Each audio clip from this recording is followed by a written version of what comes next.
এটা মোহনগঞ্জের DBS school. এইমাত্র স্কুলের ছুটি হয়েছে। এলাকার সবথেকে নামকরা স্কুল। 1 to ক্লাস 7 পর্যন্ত সকাল 8টা থেকে ক্লাস শুরু হয়, দুপুর 2টোয় স্কুলের ছুটি হয়ে যায়। তাপ তাপ তাপি, তাপ তাপ তাপি, তাপ তাপ তাপি, তাপ তাপ তাপি। স্কুলের কয়েকজন মহিম নামে একটা স্টুডেন্টকে প্রায় প্রতিদিন জ্বালাতন করে। আসলে মহিম খুব গরিবের ছেলে। পুরনো চটি, পুরনো সাইড ব্যাগ নিয়ে স্কুলে আসতো। সেই ব্যাগেও তাপ্পি মারা, সেই নিয়েই মজা করত সবাই। এই মজাগুলো মহিম একদমই ভালোভাবে নিত না। তার ভীষণ রাগ হতো। যখন খুব রেগে যেত তখন রুখে দাঁড়াতো। ওরাও চুপ হয়ে যেত।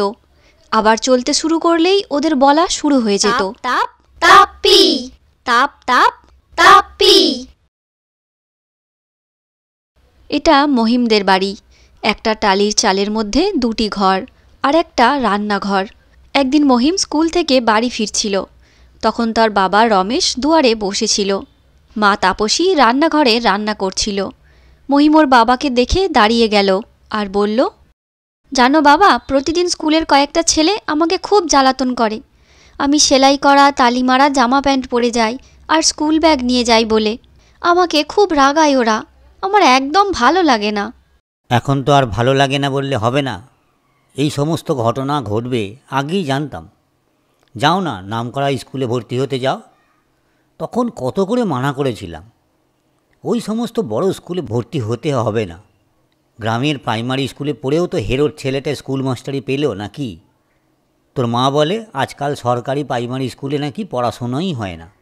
তুইও তখন জেদ ধরলি, ডিবিএস স্কুলেই ভর্তি হবি। আমাদের মতো গরিব ঘরের জন্য ওই স্কুল নয়, বুঝলি? প্রাইমারি স্কুলই ঠিক আছে। মহিম বাবার কথাগুলো শুনে চুপ করে দাঁড়িয়ে রইল। কোনো কথাই বলল না, শুধু কাঁচুমাচু মুখ করে তাকিয়ে রইল। বন্ধুদের মানসিক অত্যাচারটা এতদিন বাড়িতে বলেনি, আর থাকতে না পেরে আজ বলেছিল। কিন্তু বলেও কোনো লাভ হলো না, উল্টে বকুনি খেল। এদিকে মহিমের মা তাপসী চুপচাপ সব লক্ষ্য করছিল। তারও খুব খারাপ লাগলেও চুপচাপ ছিল। সত্যিই তো, ছোটবেলা থেকে মহিমের পড়াশোনার প্রতি ঝোঁক দেখে বড় স্কুলটায় ভর্তি করতে জোর করেছিল। রমেশের আপত্তি মা ও ছেলে কেউই শোনেনি। আসলে তাপসী চায় ছেলে ভালো স্কুলে পড়ে যেন অনেক ভালো কিছু করার সুযোগ পায়। তাপসী বুঝতে পারছিল মানসিকভাবে আঘাত পেলে মহিমের পড়াশোনার অনেক ক্ষতি হতে পারে। তাই রাতে খেতে বসিয়ে ছেলেকে বলল, দেখ মহিম, তুই ভালো স্কুলে ভর্তি হয়েছিস ভালো করে পড়াশোনা শেখার জন্য। তাই স্কুলের বাইরে তোকে কে কি বলল সেটা নিয়ে কিচ্ছু ভাবিস না। ওসব নিয়ে বেশি ভাবতে গেলে তোর পড়াশোনার ক্ষতি হবে। ওরা কেউ কিছু বললে তুই সেটাকে একদম গুরুত্ব দিস না। ওরা বলতে বলতে দেখবি একদিন ঠিক চুপ হয়ে যাবে। সব শুনে মহিম বলল, ঠিক আছে মা, এবার থেকে আমি আর ওসব নিয়ে একদম ভাববো না, আর ওদের কথায় কোনো গুরুত্বও দেব না। তাপ তাপ তাপ্পি, তাপ তাপ তাপ্পি, তাপ তাপ তাপ্পি, তাপ তাপ তাপ্পি। পরদিন থেকে স্কুলের ছেলেগুলো মহিমকে ক্রমাগত পিছন থেকে রাগানোর চেষ্টা করলেও মহিম একটুও তাদেরকে গুরুত্ব দিত না, যেন তাদের কোনো কথা সে শুনতেই পায়নি। এমন ভাব করে হাঁটতে থাকত। কয়েকদিন এইভাবে চলার পর ছেলেগুলো হতোদ্যম হয়ে পড়ল, আর স্লোগান দেওয়ার উৎসাহই পাচ্ছিল না। দলের এই ছেলেটির নাম ঋষি। এর বাবা উৎপল গাঙ্গুলি, এই ডিবিএস স্কুলের পরিচালন কমিটির সেক্রেটারি।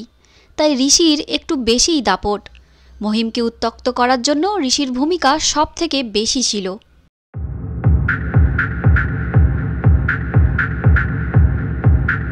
মহিমের পিছু পিছু হাঁটতে হাঁটতে ঋষি একটু তাড়াতাড়ি সামনের দিকে এগিয়ে গেল।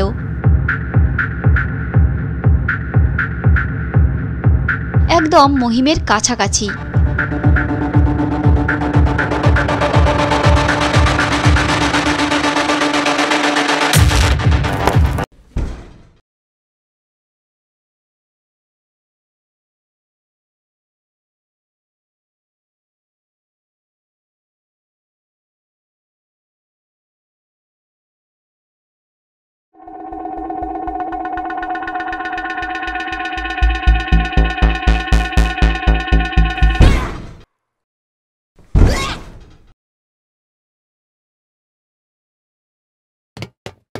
মহিম তার ছেঁড়া ব্যাগটা তুলে নিয়ে বাড়ির পথে হাঁটা লাগালো।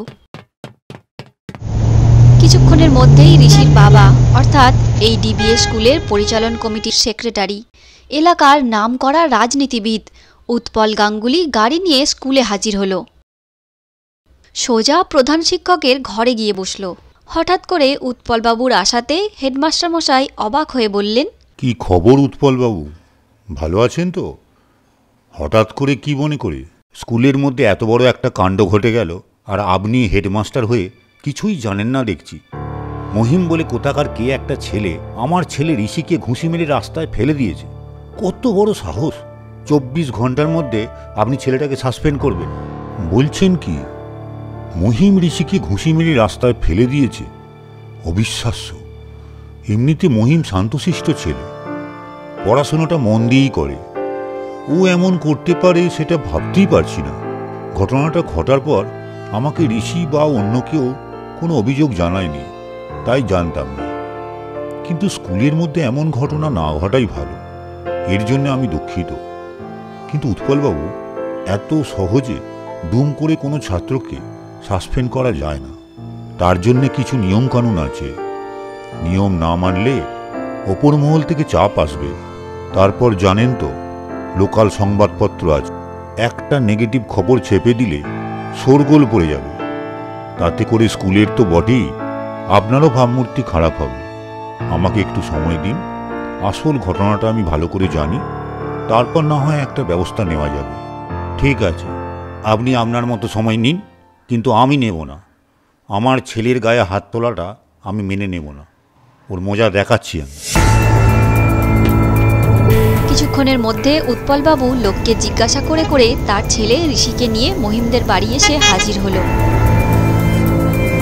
গ্রামের দাপুটে লোক উৎপল গাঙ্গুলি সরাসরি গাড়ি নিয়ে তাদের উঠোনে এসে হাজির হয়েছে দেখে মহিমের বাবা রমেশ আর মা তাপসী অবাক। দাদা, আপনি আমাদের বাড়ি? কি কি ব্যাপার? আচ্ছা, মহিম তাহলে তোর ছেলে? কেমন ছেলে রে? স্কুলে আমার ছেলেকে ঘুষি মেরে রাস্তায় ফেলে দিয়েছে। কোমরে এমন লেগেছে যে ভালো করে হাঁটতে পর্যন্ত পারছে না। কোথায় সে? ডাক্তার। দাদা, ও তো এখনো স্কুল থেকে বাড়িই ফেরেনি। ওর এত বড় সাহস, আপনার ছেলের গায়ে হাত তুলেছে। এই জন্যই ভয়ে এখনো বাড়ি ফেরেনি। কোথাও মনে হয় লুকিয়ে আছে। কাকু, আমি এইমাত্র দেখলাম মহিম ছাতারের বনে বসে আছে। এটা শুভদীপ, ঋষির বন্ধু। ঘটনার সময় ঋষির সঙ্গেই ছিল। তুই যে ওকে দেখেছিস ওখানে, সেটা কি ও বুঝতে পেরেছে? না না, ও আমাকে দেখতে পায়নি। আমি তো ওকে পিছন থেকে দেখেছি। তার মানে ও এখনো ওখানেই আছে। চলুন তো দাদা, আজ ওকে এমন মারবো না, সারা জীবন মনে রাখবে। রমেশের সঙ্গে উৎপল গাঙ্গুলি আর ঋষিও হাঁটা লাগালো। গ্রামের প্রভাবশালী ব্যক্তির কাছে ভালো হওয়ার জন্য রমেশ একটু বেশি নির্মম হয়ে গিয়েছিল। দেখে শুনে মহিমের মা তাপসী খুব উদ্বিগ্ন হয়ে পড়ল। ভাবল, মহিম তো খুব শান্ত প্রকৃতির ছেলে, ও তো কারোর গায়ে হাত তোলার ছেলেই নয়। তাছাড়া ওকে বোঝানোর পর ও বলেছে জ্বালাতন করলেও ও চুপচাপ থাকে। তবে কি এমন ঘটল? ওকে সারা বছর জ্বালিয়ে যাবে, আর তাদের কোনো দোষই নেই। এসব ভাবতে ভাবতে তাপসী চিন্তায় পড়ে গেল। না জানি ছেলেটা কি মারটা না খাবে। থাকতে না পেরে ছাতারের বনের দিকেই হাঁটা দিল।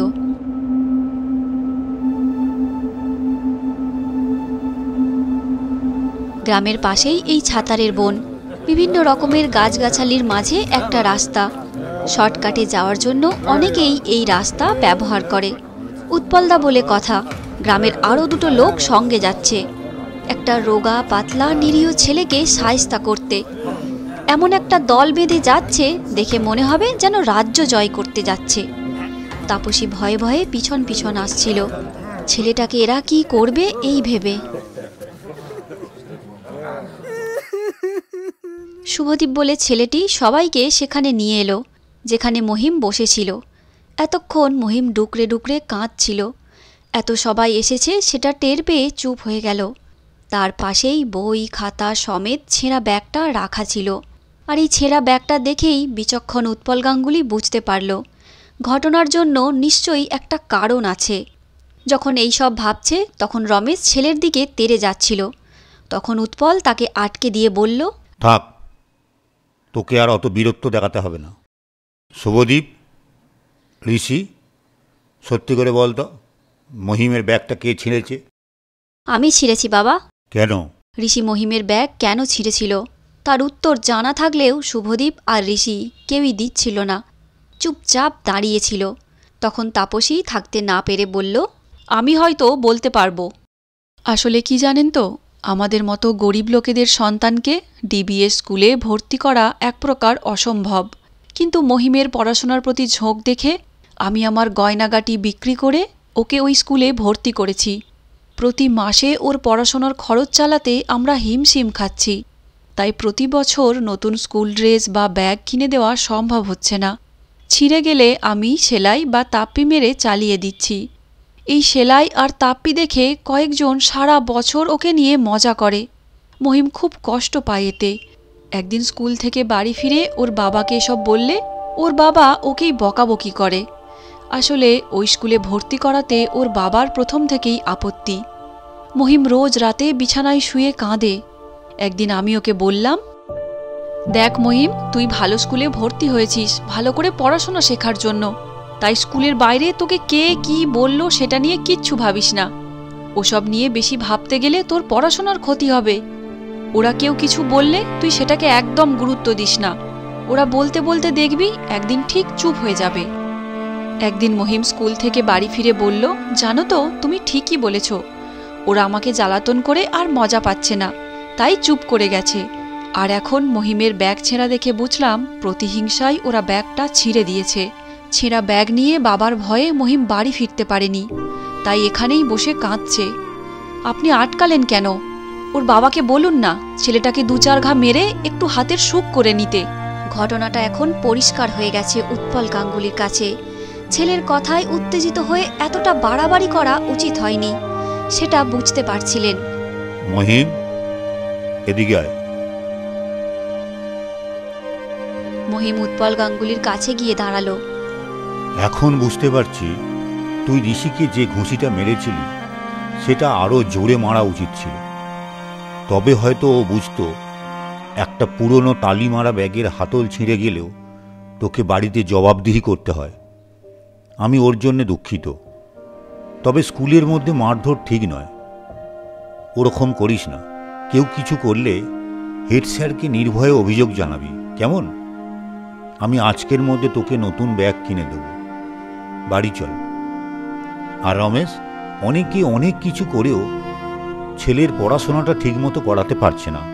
তুই তোর ছেলেকে যতটা পারিস উৎসাহ দিস। ওর পড়াশোনার খরচের ব্যাপারে একটা কিছু করতে হবে আমাকে।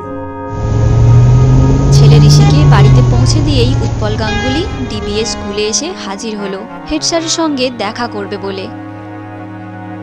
হেড স্যারকে সমস্ত ঘটনার বিবরণ দিল আর সবশেষে বলল, ঋষি ও তার বন্ধুদের যেমন মনে হয় শাস্তি দেবেন। আপনি এই স্কুলের অভিভাবক, আমরা শুধু আপনাকে সহযোগিতা করি। আগ বাড়িয়ে আমার যাওয়াটা ঠিক হয়নি, ক্ষমা করে দেবেন। জানেন তো উৎপলবাবু, কোনো সময় কারো কোনো অন্যায় কাজ দেখেও সেটা শোধরানোর উপায় থাকে না, তখন মনে খুব কষ্ট হয়।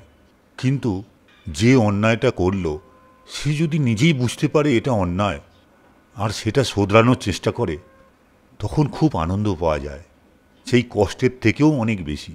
ধন্যবাদ আপনাকে।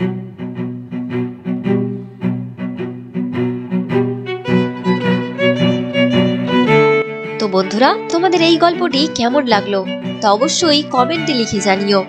আর ভালো লাগলে অবশ্যই একটি লাইক আর অনেক শেয়ার করো। আর এইরকমই আরো সুন্দর সুন্দর গল্প প্রতিনিয়ত উপহার পাওয়ার জন্য আমাদের চ্যানেল চুকিতকিত বাংলা কার্টুনকে এক্ষুনি সাবস্ক্রাইব করে পাশের বেল আইকনটি প্রেস করে রাখো।